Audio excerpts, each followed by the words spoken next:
आखाती देशांमध्ये सुरू असलेल्या युद्धाचा फटका व्यावसायिकांना देखील बसलेला आहे, मात्र सोबतच शेतकऱ्यांना देखील या सगळ्याचा अभूतपूर्व असा फटका बसतोय। अफवांमुळे पेट्रोल पंपावरती होणारी गर्दी आटोक्यात आणण्यासाठी पालघर जिल्हा प्रशासनाने पेट्रोल डिझेल कॅनमध्ये देण्यावरती निर्बंध लादलेत।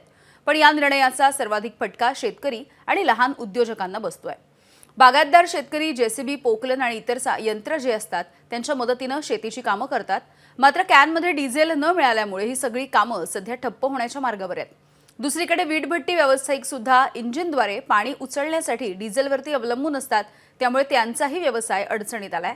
त्यामुळे शेतकरी आणि व्यावसायिक यांनी नाराजी व्यक्त केली आहे। जर हे निर्बंध तातडीने उठवले नाहीत तर आंदोलनाचा इशारा देखील त्यांनी दिला आहे।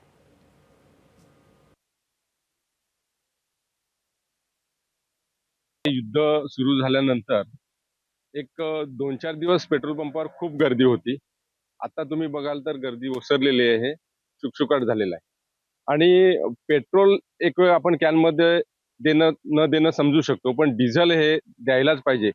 कारण ज्या ठिकाणी विद्युत पुरवठा नसतो त्या ठिकाणी डिझेल इंजिनवर भाजीपाल्याची शेती केली जाते किंवा ट्रॅक्टर आहे, पॉवर टिलर आहे, हे प्रत्येक वेळेस लांबून पेट्रोल पंपावर आणू शकत नाही।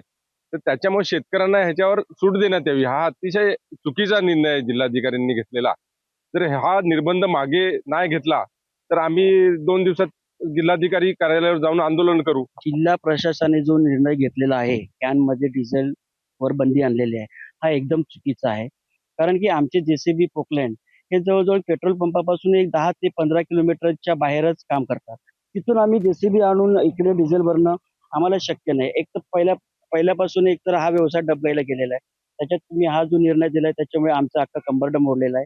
जर असं जर चालत राहील तर आम्ही याच्यापुढे उग्र आंदोलन करू आणि त्याची जबाबदार हे प्रशासन आहे। काय काय मागणी आहे तशी? आम्हाला आमची फक्त एवढीच मागणी आहे की पेट्रोल पंपावर जे जेसीबी आणि पोकलँड आहेत त्यांना आम्हाला जेसीबी आणणे शक्य होत नाही, तर तुम्ही आम्हाला कॅनमध्ये डिझेल आम्हाला तुम्ही देण्यात यावे। इंधन आहे ते इंधन कसं घेऊन येणार ते ह्याच्यावरती पंपावरती? त्याला तर ते कॅनमध्येच द्यायला लागेल ना। किंवा ट्रॅक्टर आहे, पॉवर टिलर आहे, आणखीन काय म्हणजे शेतकऱ्यांचं सांगितलं तर भात कापायची मशीन आहे, भात लागवडीची मशीन आहे। तर ह्याचे हे चुकीचं आहे प्रशासनाने निर्णय घेतलेला। पेट्रोल आपलं पेट्रोल ठीक आहे, पण डिझेल तरी कॅनमध्ये द्यायला पाहिजे। एबीपी माझा, उघडा डोळे बघा नीट।